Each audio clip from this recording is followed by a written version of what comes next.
नमस्कार दोस्तों, this is VK for GK channel. दोस्तों, पिछले वीडियो की तरह इस वीडियो में भी आरआरबी एग्जाम में top 30 most repeated previous question को कवर करेंगे। दोस्तों, इस वीडियो में हम एक्सप्लेनेशन के साथ साथ ट्रिक भी बताएंगे और एग्जाम ओरिएंटेड फैक्ट भी बताएंगे, इसलिए वीडियो को इसकी बिल्कुल मत करिएगा, क्योंकि ये वीडियो रेलवे एग्जाम के साथ साथ अनकम्पिटेटिव एग्जाम के लिए भी यूजफुल होने वाली। तो चलिए बिना समय गवाते हुए वीडियो को स्टार्ट करते हैं। दोस्तों, पहला क्वेश्चन है कि कालिदास ने मेघदूत नामक जो अपने काव्य को निम्नलिखित में किस भाषा में लिखा है। तो सबसे पहले हम कालिदास जी के बारे में जानते हैं। तो कालिदास जी ये 4वीं और 5वीं शताब्दी के कवि थे, जो कि क्या था, गुप्त साम्राज्य से रिलेटेड था। ये एक संस्कृत कवि और नाटककार थे।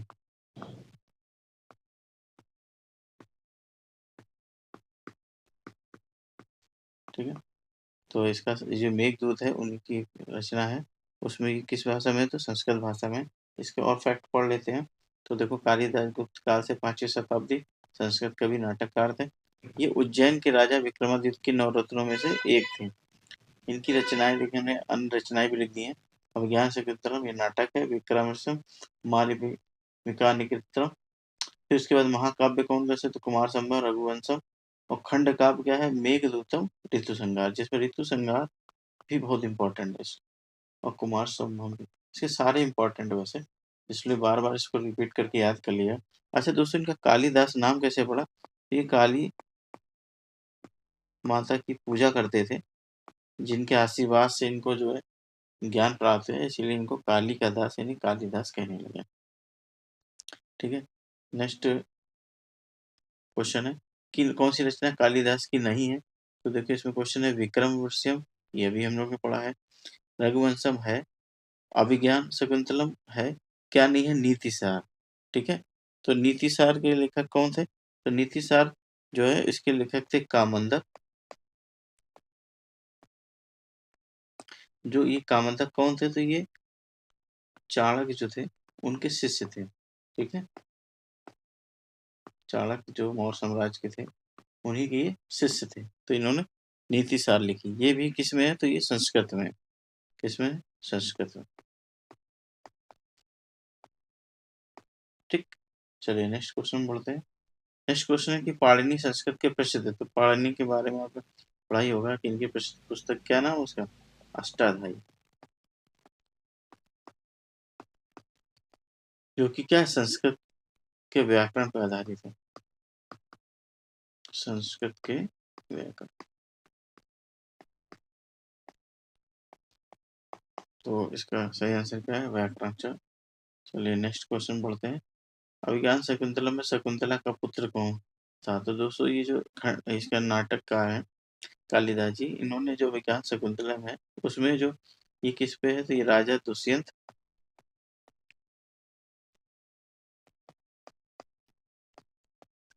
और शकुंतला। ठीक है, राजा दुष्यंत जो है वो कहाँ के राजा थे, तो ये हस्तिनापुर के राजा थे। और शकुंतला कौन थी, तो ये विश्वामित्र और मेनका की पुत्री थी। दोस्तों, हुआ क्या था कि ये जो ऋषि दुर्वासा थे उन्होंने श्राप दे दिया था दुष्यंत जी को, जिस वजह से वो शकुंतला को भूल गए थे। फिर बाद में मछली के पेट से एक अंगूठी मिली, जिससे उन्हें याद आया। तो उन्हीं का ही एक पुत्र था, जिस उनका नाम था भरत। जो आपने पढ़ा भी होगा कहानी में कि ये शेर के दांत गिन रहे थे, तो उसी समय जो है राजा दुष्यंत आए, उन्होंने जब युवराज घोषित कर लिया, जब पहचान गए। तो इसी पूरे नाटक पे ये है अभिज्ञान शकुंतलम। ठीक है, इसका सही आंसर क्या है कि उनके पुत्र कौन थे, तो उनका पुत्र थे भरत। चलिए नेक्स्ट बढ़ते हैं। तो नाट्यशास्त्र पुस्तक के भारतीय शास्त्रीय नृत्य किसके द्वारा लिखी गई। तो नाट्यशास्त्र किसके द्वारा लिखी गई है, तो ये भरत मुनि के द्वारा लिखी गई। इसका सही आंसर भरत मुनि। अच्छा दोस्तों, इन्होंने और भी किया था, तो इन्होंने 8 रस माने थे। कितने रस माने थे, टोटल कितने रस होते हैं, 9, जिसमें 2 रस और बाद में हुए। वो कौन हुए, वात्सल और भक्ति रस। ठीक है, तो टोटल कितने होंगे, 11 रस। अच्छा, जो 8 रस है, तो इन्होंने कौन सा रस नहीं माना, तो इन्होंने शांति का जो रस था वो नहीं माना था। ठीक है, चलिए नेक्स्ट क्वेश्चन पे बढ़ते हैं। निम्न में से किसकी रचना कालिदास द्वारा की गई है? तो कुमार संभव, अभी हम लोग ने पढ़ा, हाँ सही है। मालती माधव, मालती माधव ये किसकी रचना है? तो ये भवभूति, क्या नाम उनका? भवभूति, ठीक है। और उसके बाद किरार्त जो है, तीनों ने ये किसके कौन है? तो इसके हैं भारवी, ठीक। ये कब के हैं? तो 6वीं शताब्दी के हैं। और ये कब है? तो ये 8वीं शताब्दी के हैं, ठीक है।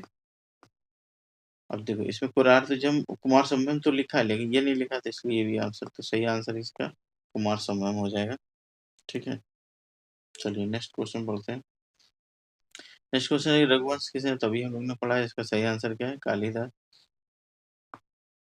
पंचतंत्र के लेखक कौन थे? तो पंचतंत्र के लेखक थे विष्णु शर्मा,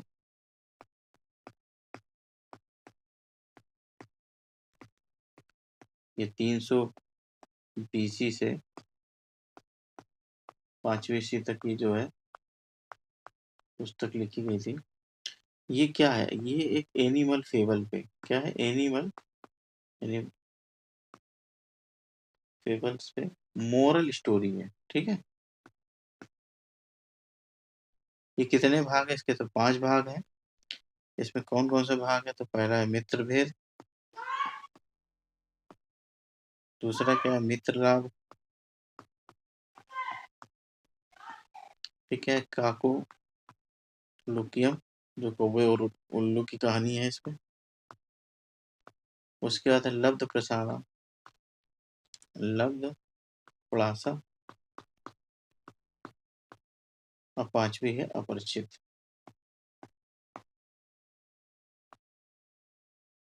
तो ये 5 भाग हैं इसके, ठीक है। ये इसमें क्या शत्रु के बारे में बताया गया, जैसे मित्र, मित्र लाभ, ऐसे लब्ध पड़ासा की अगर हाथ लगी वस्तु कैसे निकल जाती है, ये सफलता का विनाश। और ये क्या, बिना जांचे परचे अगर कोई काम करते हैं तो उसका क्या परिणाम। तो ये उतनी जो पंचतंत्र है इसमें ये बहुत इंपॉर्टेंट, देखिए एग्जाम में कई बार पूछा है। तो मैंने इसके साथ अलग फैक्ट इसलिए बता दिए ताकि अगर एग्जाम कोई क्वेश्चन आए किसी और अनकम्पिटेटिव एग्जाम में तो आप आसानी से इससे कर सकें। तो चलिए नेक्स्ट क्वेश्चन पढ़ते हैं। नेक्स्ट क्वेश्चन है कि प्राचीन ग्रंथ में 5वां वेद। तो हमने पिछले वीडियो में जो हिस्ट्री का मेन वीडियो था उसमें हमने एक पूरे वेद के बारे हिस्ट्री का टॉपिक उठाया था, जिसमें एंशिएंट हिस्ट्री बताई थी। तो उसमें वेद के बारे में हम सब कुछ बताया था। तो इसी में 5वां वेद जो है, तो इसका सही आंसर क्या है? महाभारत। क्या है? महाभारत, ठीक है। अच्छा, महाभारत को कई के नामों से जाना जाता है। पहला किस नाम से जाना जाता है? जय संहिता। फिर क्या कहा जाता है? सत सहस्त्री संहिता।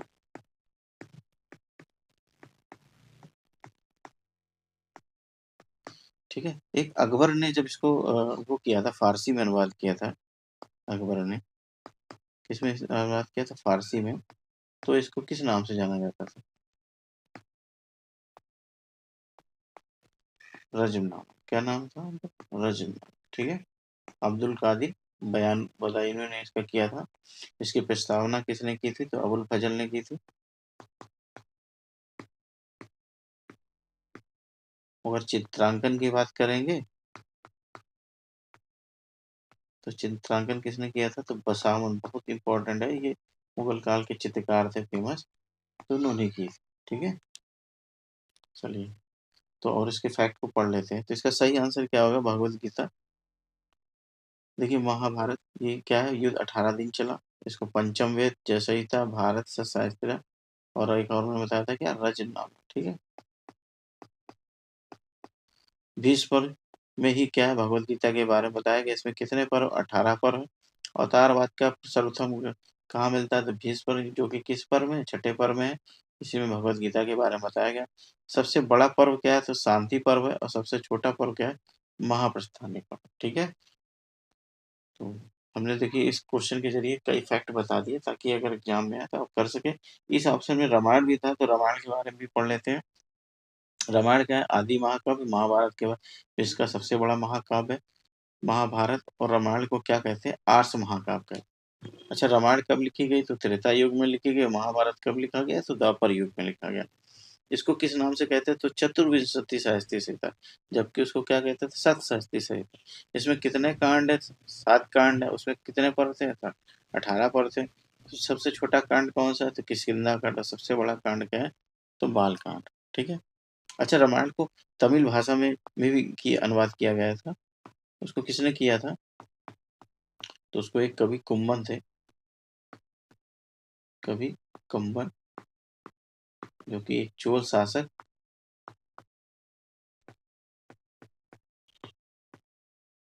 उनका क्या नाम था? कुलोत्तुंग सेकंड। क्या थे? कुलोत्तुंग सेकंड, उन्होंने करवाया था। ठीक है। चलिए नेक्स्ट फैक्ट को पढ़ते हैं। नेक्स्ट क्वेश्चन है कि 18 पर्व में सबसे छठा पर्व अभी हमने बताया क्या है? 20 पर्व इसी में क्या है? भगवत गीता के बारे में बताएंगे। ठीक। नेक्स्ट क्वेश्चन, नीति निर्देशक तत्वों की अवधारणा किस देश के संविधान से ली गई है? तो नीति निर्देशक तत्वों की अवधारणा देखिए, हमें इसी से क्वेश्चन कर लेते थे। NI होता था, हमने ट्रिक बनाई थी। ठीक है। तो आई से ही क्या हो गया? आयरलैंड। क्या हो गया? आयरलैंड। तो इसका सही आंसर क्या हो जाएगा? आयरलैंड। ठीक है। और इसमें इसके नीति निर्देशक तत्व के साथ और क्या क्या हुआ था? तो जो 12 सदस्य मनोनयन होते थे, वो भी इस देश से लिया गया। और राष्ट्रपति का निर्वाचक मंडल, राष्ट्रपति का निर्वाचक मंडल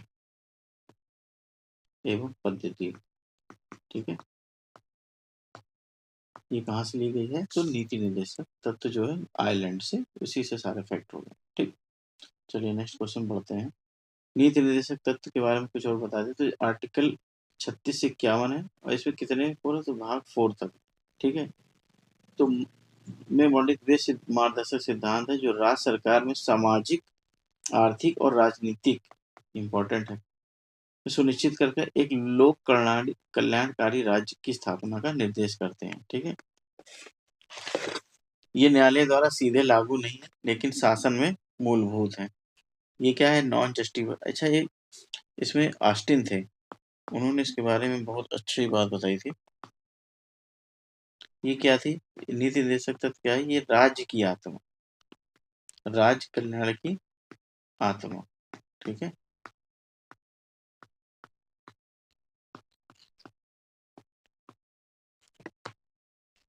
ठीक। चलिए नेक्स्ट क्वेश्चन पे बढ़ते हैं। भारतीय संविधान में विधि द्वारा शासन, विधि द्वारा शासन जो है वो किस संविधान से लिया गया? तो विधि द्वारा शासन जो है वो किससे लिया गया? ब्रिटेन से लिया गया। इसका सही आंसर क्या होगा? ब्रिटिश। इसमें और क्या क्या लिया गया? तो संसदीय शासन, और क्या है इम्पोर्टेंट? द्विसदनी व्यवस्था। ठीक। एकल न्याय, एकल जो नागरिकता है, एकल न्यायिक प्रणाली, एकल न्यायिक प्रणाली, एकल नागरिकता,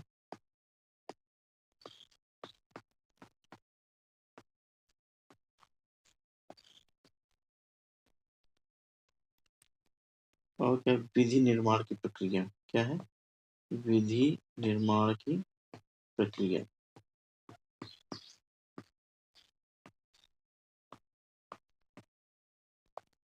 दूसरे एक है विधि द्वारा स्थापित प्रक्रिया, विधि द्वारा स्थापित प्रक्रिया,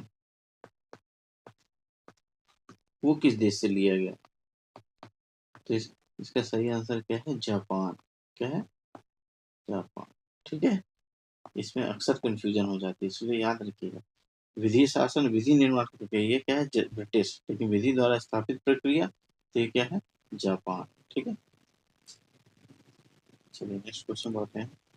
देखिए विधि का शासन जो है वो हमने इसके बारे में बता दिया आपको कि इसमें क्या क्या है। कानून की सर्वश्रेष्ठता है, विधि के समय समानता है, विधि की प्रधानता है। इसमें हमने फैक्ट इसलिए बता दिए ताकि पीसीएस वगैरह में भी ये क्वेश्चन आते रहते हैं। अच्छा, इसमें एक फैक्ट ये कि ये संविधान जो है कितने देशों से लिया गया? तो कितने देशों से लिया गया? USA, Ireland, Britain, France, Australia, Canada, Germany, Russia, Japan और साउथ अफ्रीका। दोस्तों इसकी हमने एक ट्रिक बनाई रखी थी, आप लोग को बताते हैं। हमने टिक बनाई थी।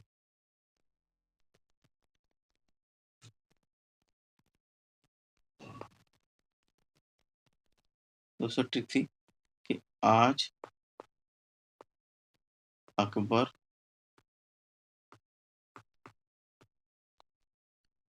साउथ में आकर जाम में फंसा।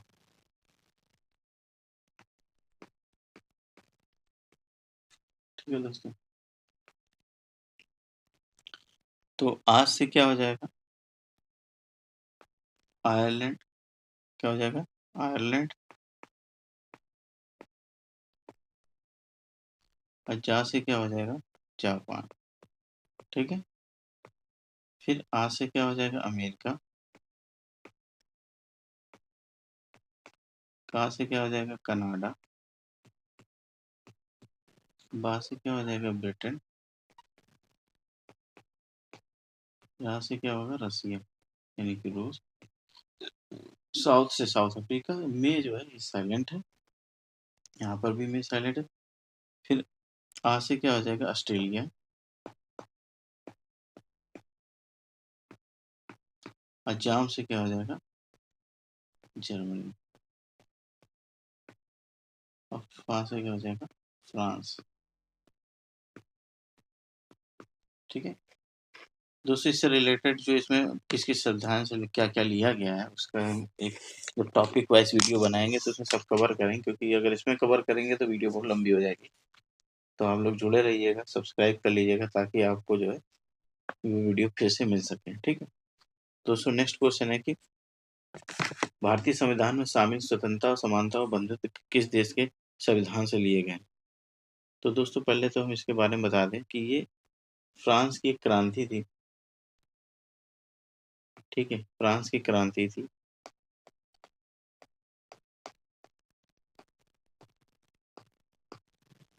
तो फ्रांस की क्रांति कब हुई थी? तो 1789 में हुई थी। ठीक है, उसी में क्या था कि स्वतंत्रता, समानता और बंधुत्व उसी से ही संबंधित है, जो भारतीय संविधान की प्रस्तावना जिसे 1950 में अपनाया गया था। अच्छा, अगर रसिया की क्रांति पूछी जाए तो रसिया की क्रांति कब हुई थी? इम्पोर्टेंट है, क्वेश्चन आता रहता है। तो इसमें क्या है? 1917। और अमेरिका की क्रांति कब है? तो अमेरिका की क्रांति कब है? 1776। रसिया से भी एक चीज ली गई थी, तो क्या आंसर है? समाजवाद प्रस्तावना में जोड़ा गया, ये भी बहुत इंपॉर्टेंट है, समाजवाद। ठीक है, चलिए, देखिए हमने इतने फैक्ट पढ़ लिए, तो इसका सही आंसर क्या आ जाएगा? इसका सही आंसर आ जाएगा फ्रांस। ठीक है, नेक्स्ट क्वेश्चन करते हैं। हाँ, ये बताया दिया आपको, चलिए इसका स्क्रीनशॉट चाहे ले लीजिए आप लोग। भारतीय संविधान में शामिल मौलिक कर्तव्यों से संबंधित खंड जो है किससे अलग अंगीकृत है? तो मौलिक कर्तव्य है कि पहले तो हम बता देंगे किससे रिलेटेड है। तो ये सोलह सिंह समिति, सोलह सिंह समिति की सिफारिश पे ये मौलिक कर्तव्य लिए गए थे।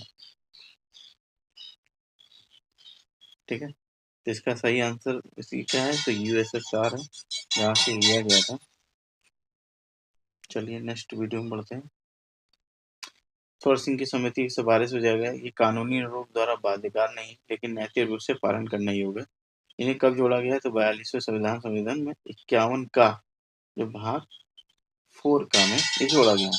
2002 में 83वें संविधान संशोधन जो कि 11वां कर्तव्य जोड़ा गया, जिसमें क्या है कि 6 से 14 वर्ष के बच्चों के लिए शिक्षा का अवसर प्रदान करना। ठीक है, चलिए नेक्स्ट क्वेश्चन पे बढ़ते हैं। भारतीय संविधान में कितने देशों से विशेषता है? तो अभी हमने बताया था, ट्रिक भी बताई थी, तो इसका सही आंसर क्या आ जाएगा? 10। आप लोग ट्रिक को 2-3 बार जब याद करेंगे तो अच्छे से याद हो जाएगा।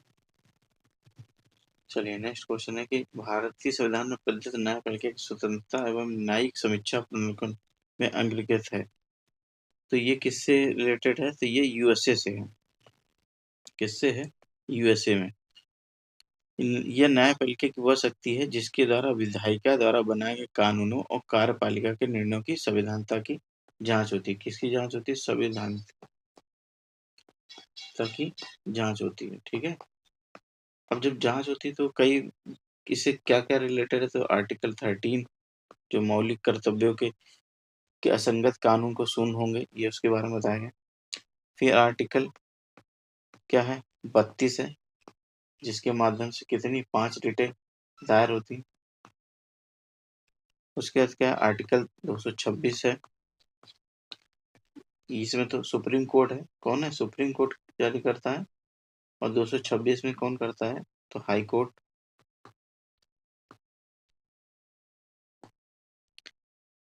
अच्छा, इसकी आधार क्या? अगर आधार पूछा था तो इसका आधार है ड्यू प्रोसेस ऑफ लॉ।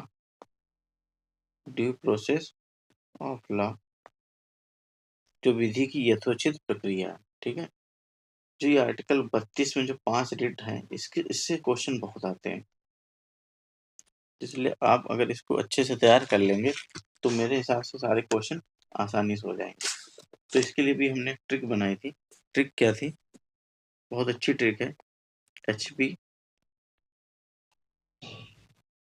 का MCQ। ठीक है। HP का MCQ। तो S से क्या हो जाएगा? Habeas corpus. क्या आ जाएगा? Habeas corpus. P से क्या आ जाएगा?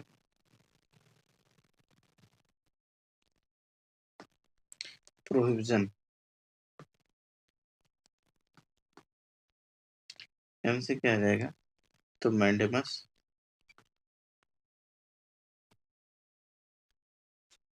C से क्या आ जाएगा? सर्सियरी। और Q से क्या आ जाएगा? क्यूरंटो। क्या आ जाएगा?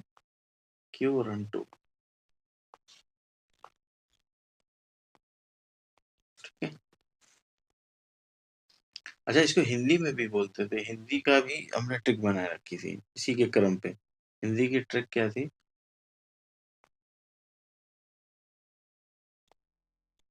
बंदी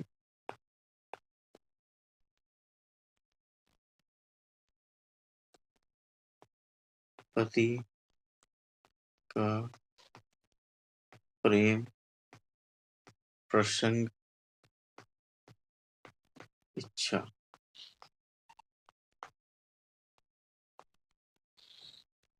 ठीक है, जिसमें ये का जो है ये साइलेंट है। ये क्या है? बंधी प्रत्यक्षीकरण। पति से क्या आ जाएगा? प्रतिषेध। क्या आ जाएगा? प्रतिषेध। अब प्रेम से आ जाएगा परमादेश। और प्रसंग से आ जाएगा उत्प्रेषण।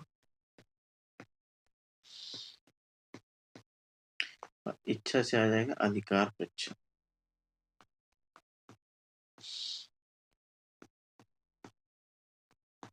तो दोस्तों देखो, इसका जो है इंग्लिश में ये है और इसी का क्रम हमने बता दिया है हिंदी में, और जो अक्सर पेपर में आता है। तो इसलिए आप जो है इसको 2-3 बार टिक को जब रट लेंगे तो क्या होगा? क्वेश्चन आता। मैंने अपने सक्सेस में सबसे ज्यादा अगर योगदान दिया तो ट्रिक का दिया है। अच्छा, ट्रिक आप अगर खुद बना लेंगे तो और अच्छी बात है। दूसरी की ट्रिक तो बार बार आपको रटनी पड़ेगा। आप खुद बना लेते तो और अच्छी। इससे क्या था, क्वेश्चन में जब जिन्हें मोर स्टडी मोर कन्फ्यूजन, तो ट्रिक से हमें आसानी होती थी क्वेश्चन, सही क्वेश्चन को टिक करने में। ठीक है दोस्तों, चलिए नेक्स्ट क्वेश्चन बढ़ते हैं। न्यायिक प्रलेखन के बारे में भी हमने बताया था, उसी के बारे में है। आप चाहें तो स्क्रीनशॉट ले लें। चलिए नेक्स्ट, आर्टिकल 226 भी बताया। फिर ऐसे कैसी आधार बता दिया कि विधि द्वारा विधि की यथोचित प्रक्रिया। चलिए नेक्स्ट क्वेश्चन। न्यायिक समीक्षा के सिद्धांत उत्पत्ति किस देश से? मैं भी बताया कि इसका क्या है? संयुक्त राज्य अमेरिका। विश्व का सबसे लंबा लिखित संविधान कौन सा? अपना भारत ही है।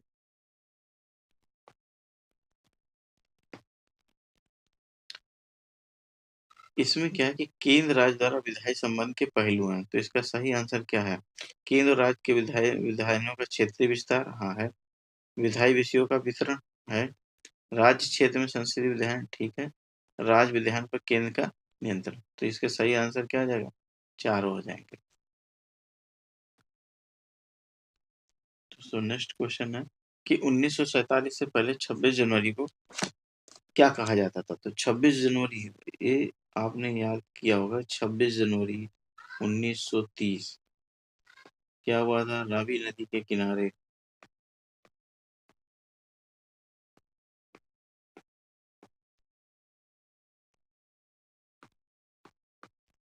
कौन से JL नेहरू यानी कि जवाहरलाल नेहरू ने क्या फहराया था? झंडा फहराया था। और क्या कहा था? किसकी मांग की थी? पूर्ण स्वराज की संकल्पना की थी। अच्छा, इससे पहले कांग्रेस क्या कहती थी? कि इससे पहले कांग्रेस स्वशासन पे ही निर्भर थी, कि स्वशासन यानी कि डोमिनियन स्टेट। लेकिन जब 1930 की बारी थी, उन्होंने क्या किया? पूर्ण स्वराज की मांग की। फिर यही आगे चल के कांग्रेस के हर एक अधिवेशन में इसकी मांग प्रबल होती गई। तो इसका सही आंसर, अच्छा इसको क्या है? इसको स्वतंत्रता दिवस के नाम से ही जानते थे। क्या जानते थे? स्वतंत्रता दिवस। चलिए नेक्स्ट क्वेश्चन बढ़ते हैं। बता ही दिया है। चलिए विभवांतर, चलिए साइंस के क्वेश्चन बहुत इंपॉर्टेंट है। इसमें जितने भी हमने इससे पहले वाले वीडियो में हमने सारे मात्रक, सदिश राशि, अदिश राशियों के बारे में बताया। अगर आप लोग वीडियो नहीं देखा है तो इसका कमेंट बॉक्स में देख लीजिएगा, इसका लिंक पड़ा होगा। वरना हमारे चैनल BK4GK में जाइएगा तो उसमें भी मिल जाएगा। दोस्तों विभवांतर की इकाई क्या है? तो विभवांतर की इकाई देखिए, कई बार है तो सरल क्वेश्चन, लेकिन कई बार पूछा भी जा चुका है, तो इसलिए इसको इग्नोर नहीं किया जा सकता। तो इसका सही आंसर क्या है? वोल्ट। कूलाम किसका कूलाम किसका मात्रक है? तो कूलाम किसका मात्रक है? आवेश का। इसका है आवेश का। जूल किसका है? तो जूल कार्य का है। और वाट किसका है? तो वाट किसका मात्रक है? शक्ति का। किसका मात्रक है? प्रेशर का फॉर्मूला क्या होता है? P बराबर F/A। ठीक है। F क्या है? बल। बल का मात्रक क्या होता है? न्यूटन। और इसका मात्रक क्या होता है? Metre square. इसका सही आंसर क्या है? कि न्यूटन प्रति वर्ग मीटर। क्या है? न्यूटन प्रति वर्ग मीटर। देखो फॉर्मूला अगर पता है तो आप मात्रक आसानी से निकाल लेंगे। तो फॉर्मूला जरूर याद कर लीजिए, ताकि अगर CGS वाली भी निकालना हो तो वो भी आसानी से कर लें। ठीक है। चलिए नेक्स्ट क्वेश्चन क्या है? नेक्स्ट क्वेश्चन, शक्ति इकाई क्या है? तो शक्ति की इकाई क्या है? वॉट। जूल का क्या है? कार। न्यूटन, न्यूटन दो का है, एक है बल और भार भी। दोनों सदिश राशियां। ठीक है। पास्कल दाव। ठीक। शक्ति का फॉर्मूला क्या होता है? P बराबर W/T। यानी कि W का मात्रा क्या है? जूल अगर कहें, और T यानी सेकेंड, तो इसका क्या हो जाएगा? जूल प्रति सेकंड भी मात्रक होता है। ठीक है। चलिए नेक्स्ट क्वेश्चन, ध्वनि प्रदूषण किसमें मापा जाता है? तो ध्वनि प्रदूषण किसमें नापा जाता है? डेसिमल में। बाकी ऑप्शन वाट बता ही दिया पास में। हर्ट्ज किसका है? आवृत्ति का। ठीक है। चलिए नेक्स्ट क्वेश्चन, भार की SI इकाई क्या है? तो अभी हमने बताया भार की SI आंतरिक क्या है? न्यूटन। W बराबर फॉर्मूला क्या होता है? M/G। और बल का क्या होता है?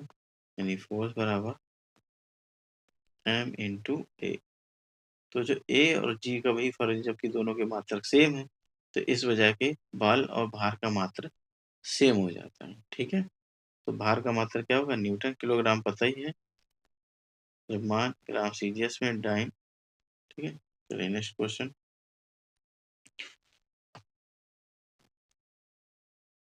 अच्छा एक न्यूटन में कितने डाइन होते हैं बता दें? तो एक न्यूटन में होते हैं 10⁵ डाइन। कितना होता है? ठीक। चलिए नेक्स्ट, निकलते कौन सा दाब का मात्रक है, तो दाब का मात्रक क्या होगा, हमें बताया पास्कल। केल्विन किसका मात्रक है, ताप का। न्यूटन बल का मात्रक है, और भार का। घन मीटर किसका है, तो ये आयतन किसका मात्रक है, ठीक है। अच्छा, फॉर्म केल्विन और सेल्सियस का एक कुछ फॉर्मूला होता है। क्या होता है कि अगर कन्वर्ट करना है तो C/100 बराबर F-32/180 और K-273/100, ठीक है। ये होता था किसी को तीनों टेम्परेचर को आपस में कन्वर्ट करने के लिए, बड़ा इंपॉर्टेंट फॉर्मूला। चलिए नेक्स्ट क्वेश्चन पढ़ते हैं। नेक्स्ट क्वेश्चन क्या है कि एम्पियर सेकेंड ये किसका मात्रक है, तो देखो I बराबर फॉर्मूला क्या होता है, Q/T। तो Q बराबर फॉर्मूला क्या हो जाएगा, I इंटू T। I का मात्रक क्या है, एम्पियर, और T का मात्रक क्या है, सेकेंड। तो इसका सही आंसर एम्पियर सेकेंड किसका होगा, Q यानी आवेश, यानी इसका मात्रक कूलाम भी होता है। इसका मात्रक क्या है, कूलाम, ठीक। शक्ति, वोल्टेज, ऊर्जा सब बता ही चुके हैं। चलिए नेक्स्ट क्वेश्चन बढ़ते हैं। एसआई पद्धति में मूल राशियां कौन सी हैं, तो मूल राशि आपको हमने बताया ही था, जिसमें 7 मूल राशियां होती हैं, पिछले वीडियो में बताया था, और 2 पूरक होती हैं। तो पूरक राशियां कौन कौन सी हैं, तो समतल कोण और घन कोण, ठीक। इसको क्या कहते हैं, इसका मात्रक है रेडियन, और इसका स्टेरेडियन,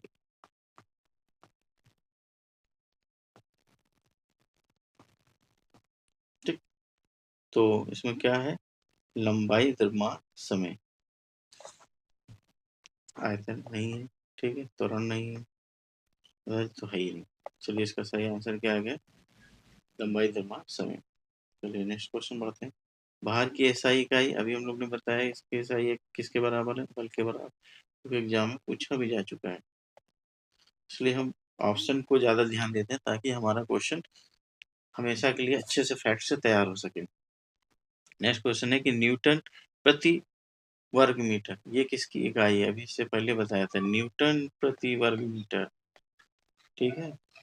यानी क्या है ये, एफ कौन, किसका फॉर्मूला था, पी का, यानी कि दाब, क्या आ जाएगा आंसर, दाब, ठीक।